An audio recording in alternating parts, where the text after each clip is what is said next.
Hello guys, welcome back. Developer Roach Factor and publisher Nakin released a surprise video for the Hell Is Us morning. We got 50 minutes of footage from the game. The game has been in development for a few years now, and until recently we've only seen scrap of leaks and light edits from the team. Hi everyone, my name is Jonathan Jacques Belatet. I'm the creative director and the art director on Hell Is Us. I hope you enjoyed the trailer that you've seen recently.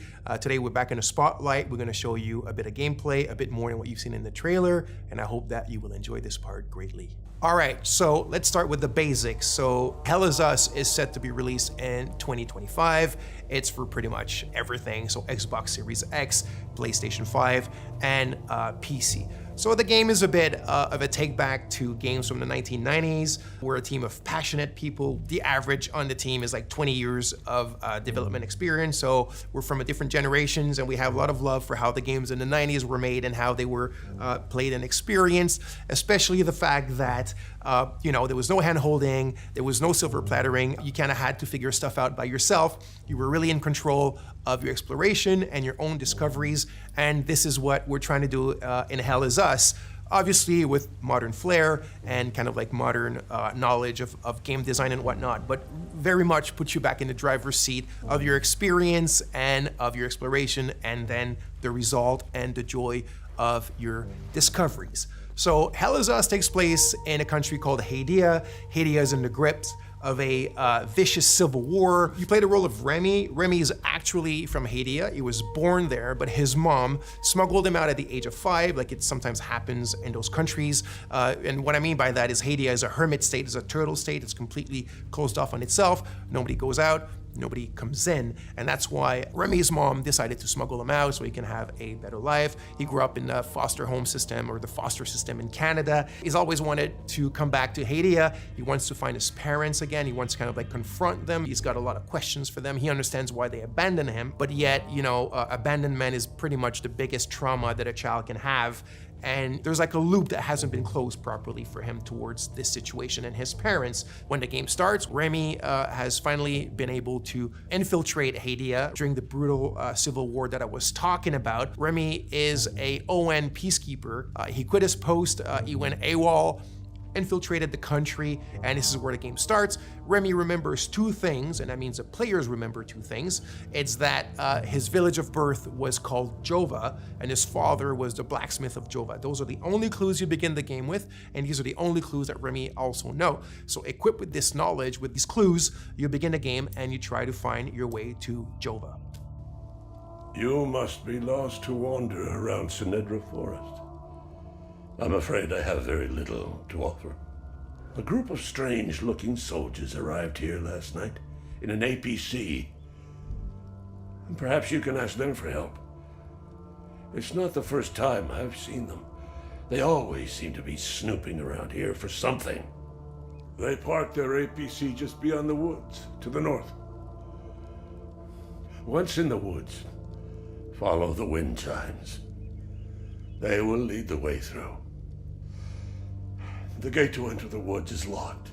Here, take this key to unlock it.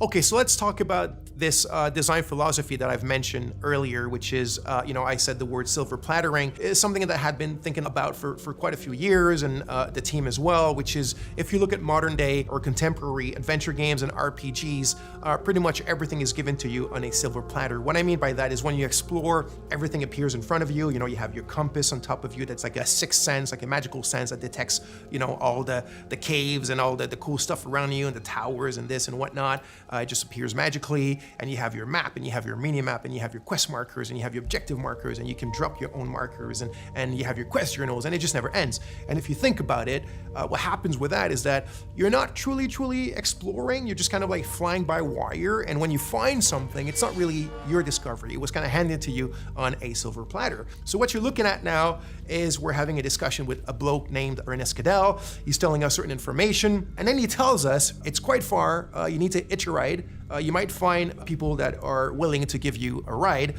It's up to the north of my house, so you're gonna have to use your compass, but your real compass, right, with the coordinates on it, north, south, east, west, blah, blah, blah, and follow that. And he tells you that in the Lost Woods, in order to find your way out, just follow the wind chimes. He says, I've attached them there for my kids when they were young because they kept on getting lost in those bloody woods. And then he tells you, follow the sound of the wind chimes and you'll find your way on the other side of the woods. That's how we do it. It's very organic, it's very realistic. You know, someone in real life could have told you the exact same thing. So the environments, the visuals of the game are not just there to illustrate, they're there to communicate. So you need to play the game, you need to open your eyes, you need to open your ears to what NPCs tell you, and you'll find your way and you'll discover things and you will truly own your discoveries and the great joy that comes with that.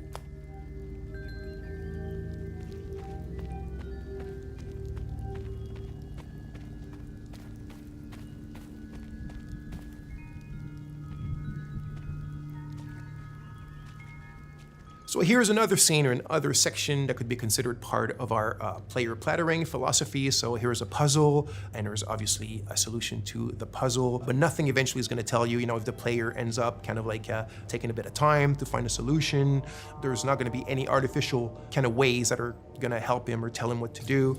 Remy's not going to start talking to himself, or i.e. talking to the player with, little clues and whatever. It's really up to you to figure them out. And in the way that the player plattering is inserted in this, we have a good example here with your trusty drone named Cappy. By the way, you can tell now that Remy has his poncho and he has his sword and he has his drone. So it's after he's acquired them, right? Because at the beginning of the game, you saw he was not dressed like that. Now there's a reason why he ends up dressed like this. There's a reason why he needs these things, this equipment, but we don't need to get into these details today. So anyway, there's an ancient language in the country and you kind of find it throughout the game.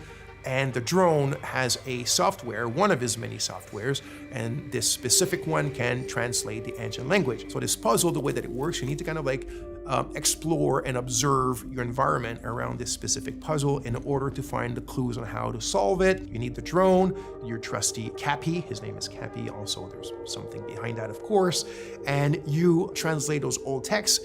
It gives you little passages of a poem or a psalm or something like that, and through what they tell you and the order in which they seem to have to be pieced back together, you find your clues on what this puzzle does and how to solve it. So again, the players are kind of like just led to their own devices, but things are there, the answers are there, and you have to explore. And again, I repeat it, you have to open your eyes and open your ears and you'll figure it out.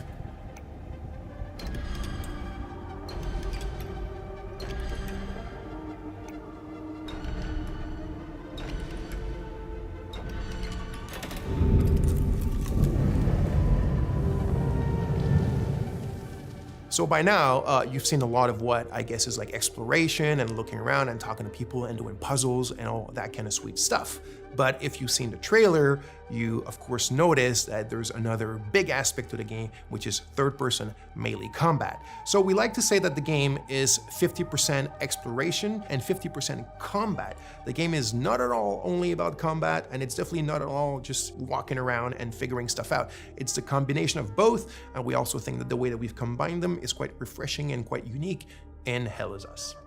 So, like I said, combat is an integral part of the game. I do want to emphasize now that we're not a Souls-like game. The game is a lot more mid-core. It's have fun, get in it, and hack and slash. It doesn't mean it's easy. It's not overly hard. There's a learning curve, there's subtleties, there's little things that we've invented just for the flair and the flavor of Hell Is Us. It's very crunchy. I think the friction is pretty good, and I hope you'll enjoy it.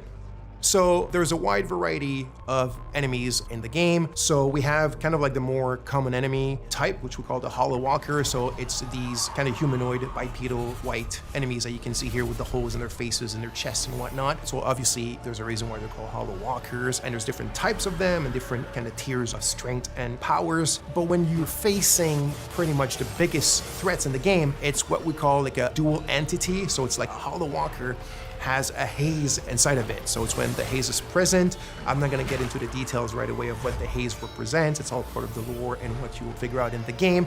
But when you're facing a combo like these dual entities, and it can go to like 3 of them, 4 of them, there's the herders, there's the fervents, and different types like that. But that's when you really need to master the combat system. That's when you start having to use all the tools and techniques at your disposal. The drone has tons of skills to upgrade it, and the drone is very much your little sidekick to help you in fighting multiple enemies at a time. He's not a sidekick in the sense where he talks and he has an AI. He's very much a drone that has its own protocol to do this crowd management during the combat. So you have your different weapons, you have your limbic skills, attack to weapons, which is basically you consider as your magic, even though in the game it's not considered magic, there's kind of like a scientific base to them. But that's when you really need to master all the little subtleties of the combat system, use all the tools in your arsenal and at your disposition, and get in the melee with these kind of dual or triple or quadruple entities and being able to manage them and be victorious. So like I mentioned, here specifically, you can see a combat against a limbic entity that has multiple hazes attached to the Hollow Walker. That's when it gets really complex, it gets very overwhelming because you're alone, but you got your trusty little cat. So you need to use its skill. So for example, Cappy has a skill where you can distract an entity, either a haze or a Hollow Walker. You can use the forward charge, which is one of my favorite. You also have the Typhoon. You have the super dash skill, which is another one of my favorites. So you can start dashing sideways, forward, backwards, really, really fast. It gives you like this Japanese action game style. And then you also have your limbic skill. So you need to find the glyphs in the game and you need to attach them to your weapons. And this is when you start getting powers that come from these weapons that allow you to take care of these enemies in much more powerful and kind of like impressive ways. That's when the VFX and the sound effects all come together and give you this combat bang that we all like and love. Okay, so now let's take a little pause from the combat and let's go back to the investigation and the exploration. So, like I said, there's no silver plattering. There's none of these kind of like fly-by-wire. It's up to you to figure out what your kicker is. What I mean by kicker is what you're supposed to achieve at this specific moment, what you're actually looking for, where to look for it, and how to look for it, right? Remy and the players are at a ratio of information which is 1-1. It's in ASUS marshes. It's quite a ways from here. So one of the tools that we're providing you to still kind of help you a bit and manage this 1-1 kind of like knowledge ratio is your data pad. Think of it as a bit your investigation wall if you want, but in a digital 90s format. So your clues, your leads, the important people that are related to your investigation, trying to find your parents and a lot more eventually, are all stored here. They're linked together by the relationships, and now it's up to you to go and investigate about them.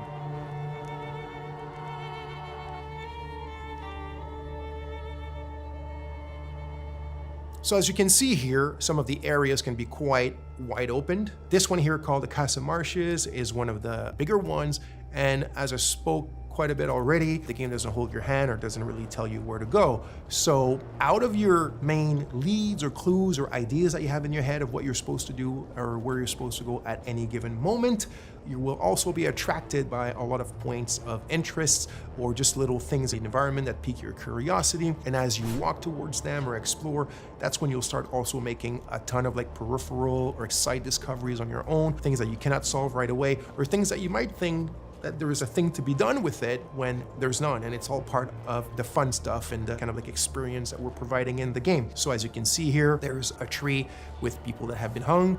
Like I said, this takes place during a very vicious civil war between two different ethnicities in the countries that are still basically the exact same people. And you found this tree. It's actually not part of the Golden Path or not part of something tremendously important in the game, but there's still something around it. There's still something to be found, and it's probably linked to more stuff that you can do in relation to it. But that you had to do your own exploration to find it, and even more of your own exploration and investigation to figure out what it's linked to and what you can do from it if you want.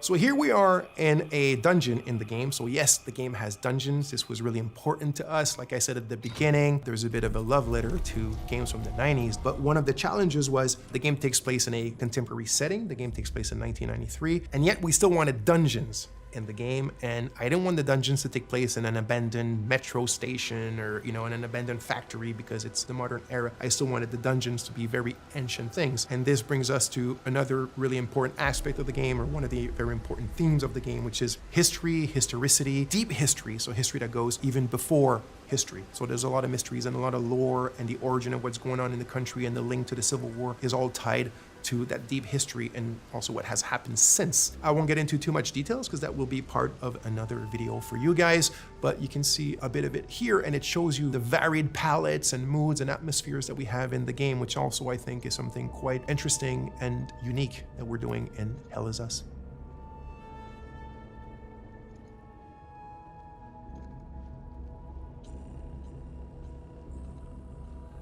Thanks a lot. Thanks for being with us. I hope you enjoyed it. I'm extremely grateful to have you guys following us, the team as well. So just to repeat, the game Hell Is Us will be released in 2025 as box series, PlayStation 5 and PC. And there's a lot more coming soon about the game. This is just the beginning. We'll explain other aspects of it and get into sometimes a bit of the minutia. So stay tuned and speak to you soon. Thank you.